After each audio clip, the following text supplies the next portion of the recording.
Hello and welcome back to SnowRunner, y'all. Now, what do you notice right off the bat about both of these trucks? Well, a lot of people would probably first notice that one of them is a mod and then the other one is from the vanilla game. And after realizing that one of them is from the vanilla game and the other one is a mod, a lot of people would then assume that the modded truck was just automatically going to perform better in every metric. However, and I have been trying to say this for the longest time, and there are so many people that don't seem to understand this, a lot of modded trucks, this one included, allow you to set up the performance however you desire. And so I have actually set this one up with as many vanilla level parts as I possibly can. And that includes the engine, the transmission, the driveline setup, everything, the tires.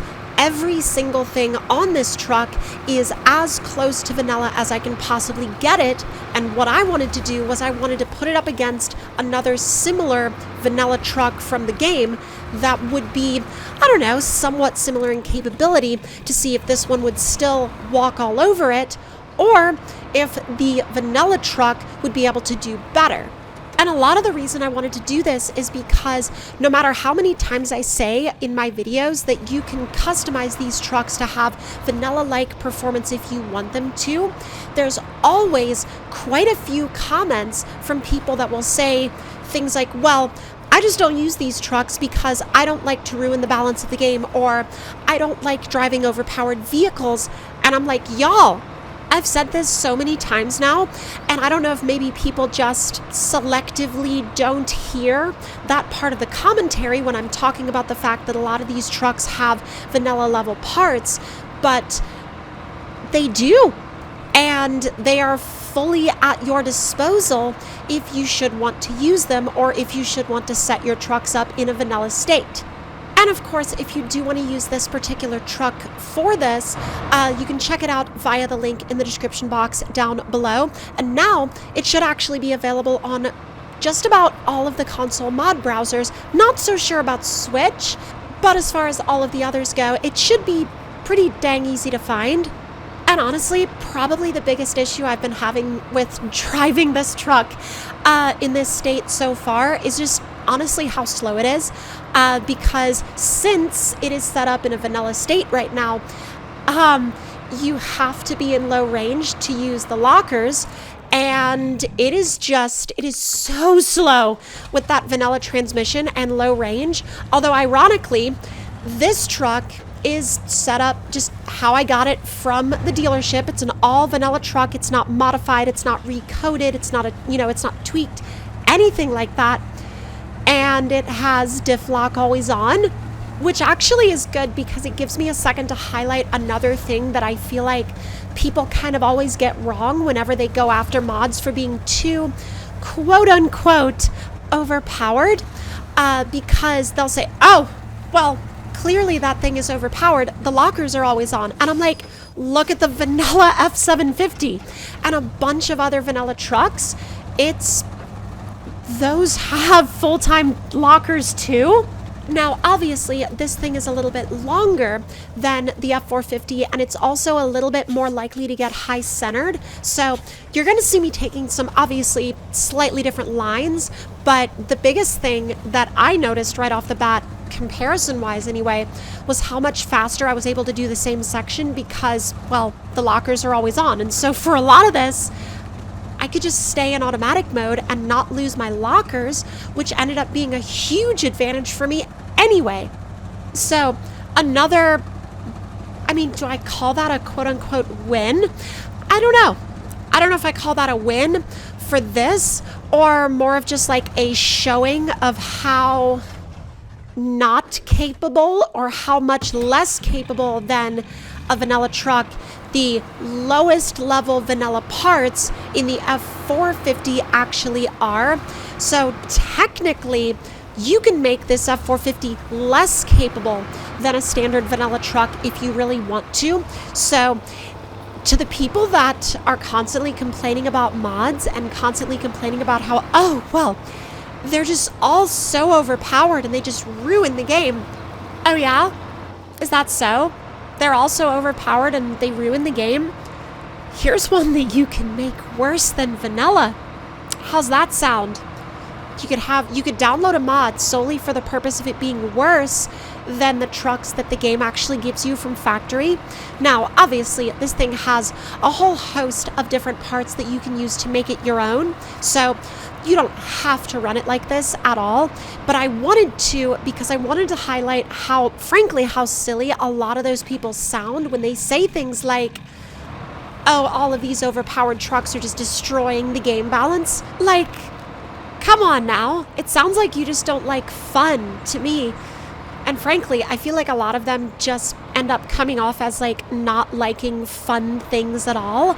Because why would you, if someone else's playthrough of the game uses mods and that's not affecting your playthrough at all, then it's literally of no concern to you because your playthrough remains untouched by any of these balance destroying mods, in your words,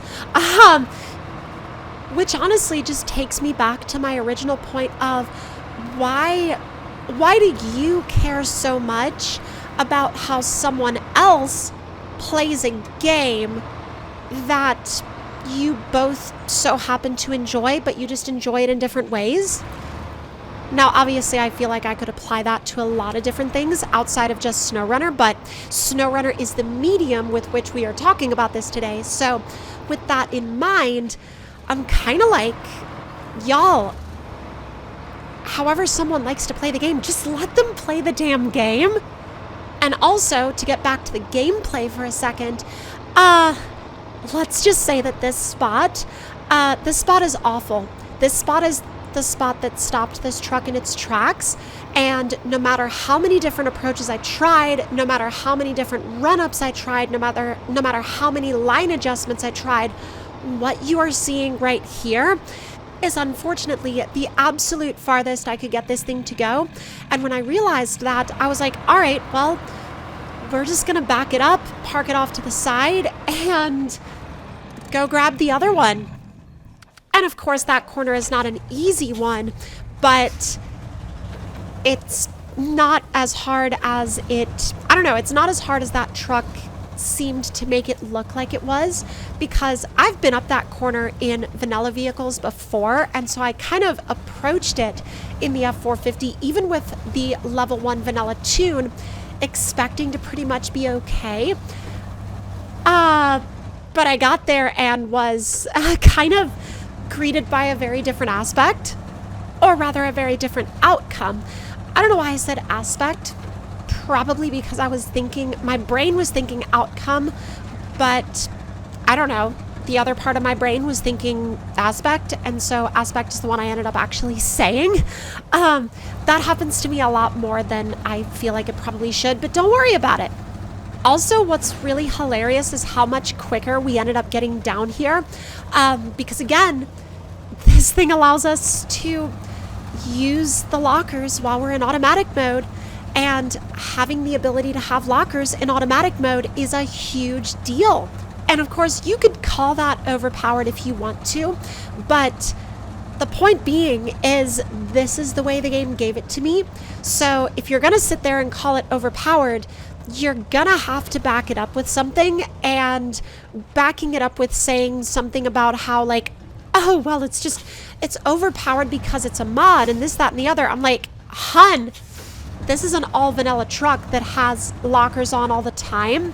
And I know that we haven't made it up this corner yet, but trust me, we are absolutely going to. However, it's not going to be without its fair share of difficulties, which there were a lot of. There were a lot more difficulties than I care to admit. One of them including, y'all might actually just be about to see it. One of them including a rollover. So, I mean, I guess it wouldn't necessarily be one of my videos without a perfectly timed rollover, as we see here. But I was able to fortunately grab a quick winch point on the bumper of the other truck and then just kind of let it roll back onto its wheels and then turn it around from there, and we were good to go.